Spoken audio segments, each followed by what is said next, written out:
As the Greeks charged, their lines split. The Macedonian cavalry, led by Prince Alexander, struck at the gap.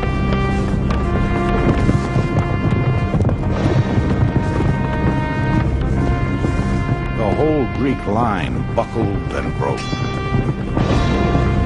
Vulnerable without their phalanx, they were run down by Philip's horsemen.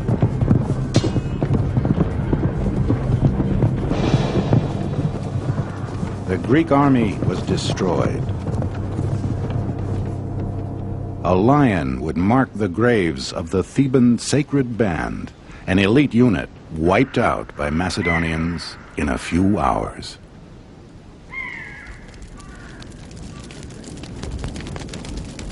Celebrating their victory, Caenis and his men wallowed in an orgy of drinking. They paraded through the midst of the captives, jeering all the time at the misfortune of the luckless men. That night on the field, Caenis lay exhausted. Yet this battle for Greece was but the prelude to a harder campaign against a greater foe. Not long after the Battle of Chaeronea, King Philip was murdered.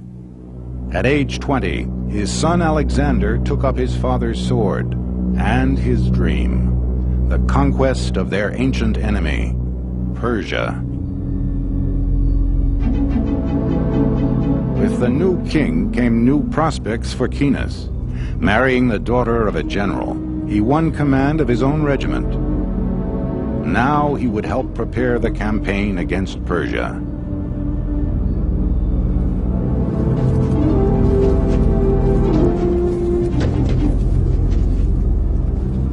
It was a land that could be as hostile as its army.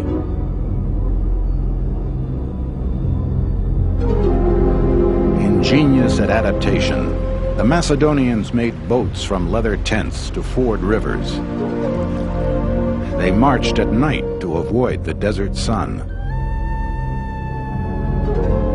In the first year of the campaign, the newlywed Caenis was permitted to return home to see his wife.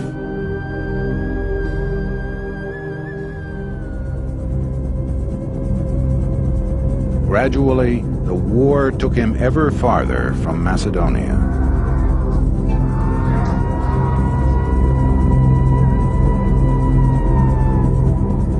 No obstacle halted Alexander's army.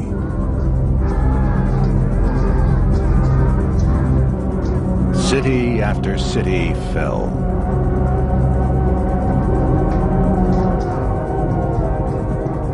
Persians deserted and swelled the ranks of the victorious Macedonians.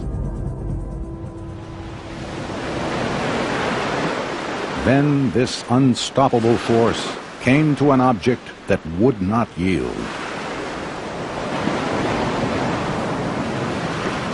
The city of Tyre.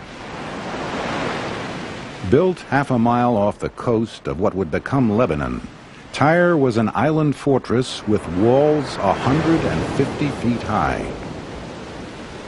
Its resistance would test the Macedonians to the limit.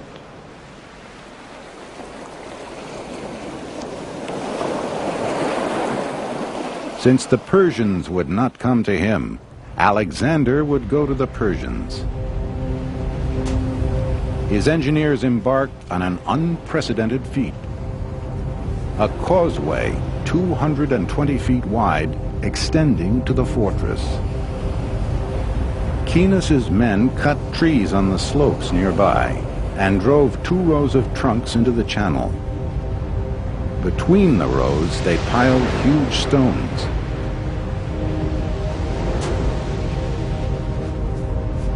As the Macedonians advanced toward the island, the Tyrians poured down a constant hail of rocks, arrows, and hot sand. Armor might deflect arrows, but the sand worked its way through. It was so painful that men dove into the water for relief, only to drown under the weight of their armor. Alexander's engineers erected 2 towers as high as the walls of Tyre, covered in animal hides. From atop them, Caenis directed his troops to return fire and clear the battlements.